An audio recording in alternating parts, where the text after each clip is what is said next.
Hey guys, good morning. Ed here. Today we have this 2019 Toyota Camry, and in this quick video I'd like to show you how to check your oil and fluids in this car.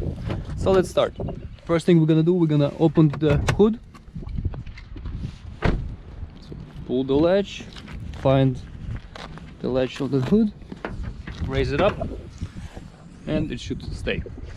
Now, okay, let's start. So first thing we have to do, you want to check oil. You want to heat up the car to the working temperature. Okay, so you heat up the car and then let it sit for let's say 10 minutes. Okay, and then you can check your oil level. So here we have transmission oil, engine oil dipstick, and grab some napkin, rag, or something to wipe the oil off the dipstick. So I'm gonna put you guys here, and so this is what we do. We're gonna take the dipstick, get it out, and wipe it off right away without even looking at the reading. Make sure we don't spill nothing around. Okay, so here we have two notches, so we will need them a bit later. So let's put the dipstick back in, get it out, and now we have to read the reading. Okay, at this point we have oil level here, and oil actually should be somewhere in the middle. Okay, so this would be the sweet spot where oil level should be, and it's here.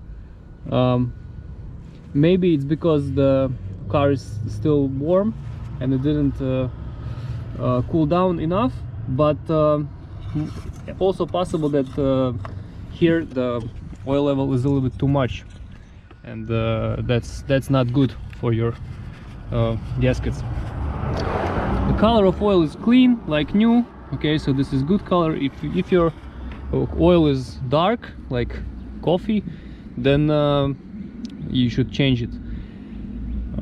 Yeah, in case if you're missing some oil, you open the cap and just pour your oil here. But okay, so don't overfill the motor, because that's not good. So every time when you pour some in, check level.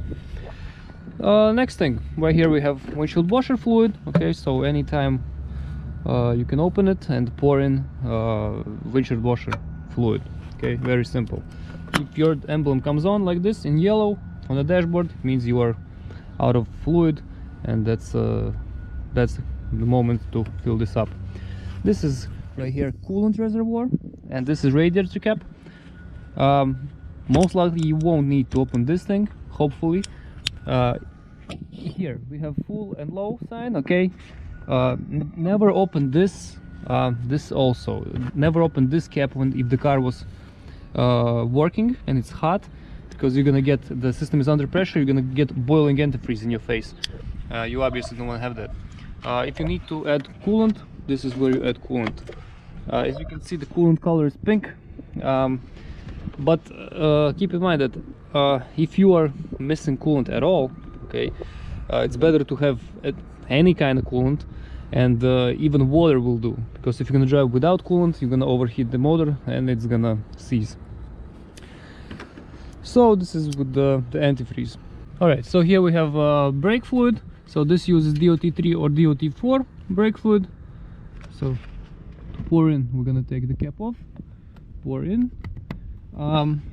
Here we have min and max signs. Okay, so min is right here, max is here, so this is pretty much middle, it's fine.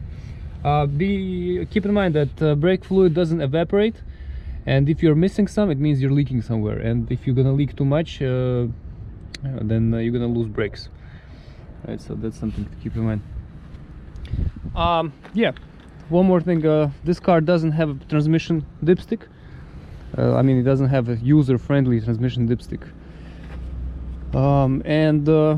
So the car should, the transmission fluid and stuff should be checked from underneath of the car, and that's for mechanic to do. And by the way, here's the engine oil viscosity, so it's gonna be 0W16. So if in case if you have to add some oil, you're gonna go to parts store or whatever you're gonna buy, eBay, Amazon, online stores, dealer or whatever. You're gonna tell them that you need 0W16. Yeah, so it doesn't have a transmission dipstick, and this car doesn't have a power steering fluid. This car has electrical power steering pump, and there is no fluid. in that part, so that's one less thing to worry about.